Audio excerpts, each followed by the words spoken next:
Kung hindi ka pa marunong mag-edit sa CapCut, ang video na ito para sa iyo ito. Tuturuan kita ngayon kung paano edit sa CapCut. Yung basic lang ha para matutunan mo. At hindi natin patatagalin, intro! At dito, punta tayo sa Play Store. Hanapin natin yung Play Store.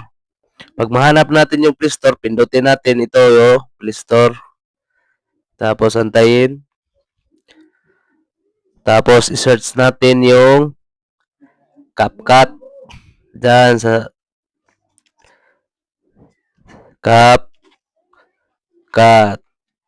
Dito. Yan. Pindutin yung CapCut. Tapos ito. May sa una.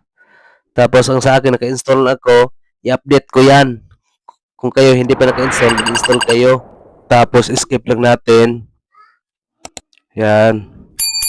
Antayin natin. Matapos mag-update.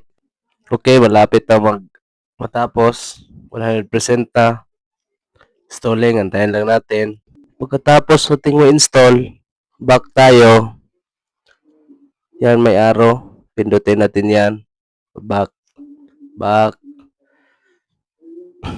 Tapos hanapin natin yung CapCut dito, yung in-install natin. Yan, tapos tap natin. Antayin lang. Tapos accept. Tapos X. Okay. X natin yan. Tapos pindutin natin dito. Search tayo ng intro, pang intro. Yung notification bell. Dito, ayan. Notification bell. Tapos mamili tayo, scroll down lang tayo. Yung napili ko itong green na to.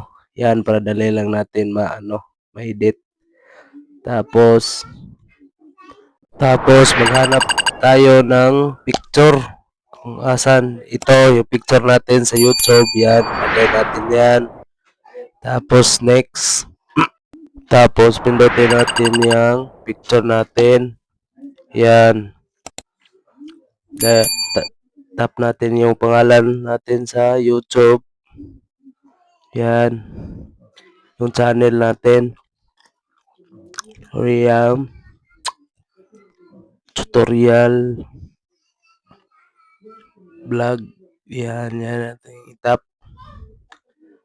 Tapos okay lang natin yan. Pagkatapos export natin. Export. Antayin lang natin. Export.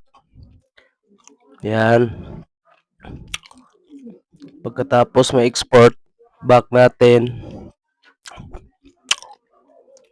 Pindutin yung edit.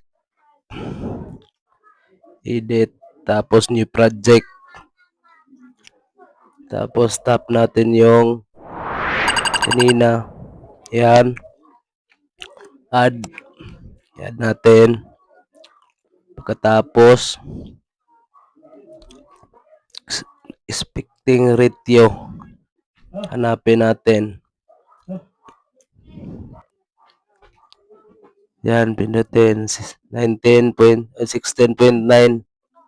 Yan. Check. Tapos tap natin yung screen. Yan, palakihin natin para wala yung CapCut na nakalagay. Yan. Tapos hanapin natin yung remove PG. Yan, pindutin natin yan. Pagkatapos chroma key. Yan. Tapos i-adjust natin. Pagkatapos ma-adjust, pindutin natin yung yung CapCut tapos delete. Export. Antayin lang natin. Diba ang dali lang? Kung bago ka pa lang sa ating channel, paki-like, subscribe at pindutin ang notification bell para updated ka sa mga bago kong uploads na videos. Dahil ang nalalaman ko ay malalaman mo din.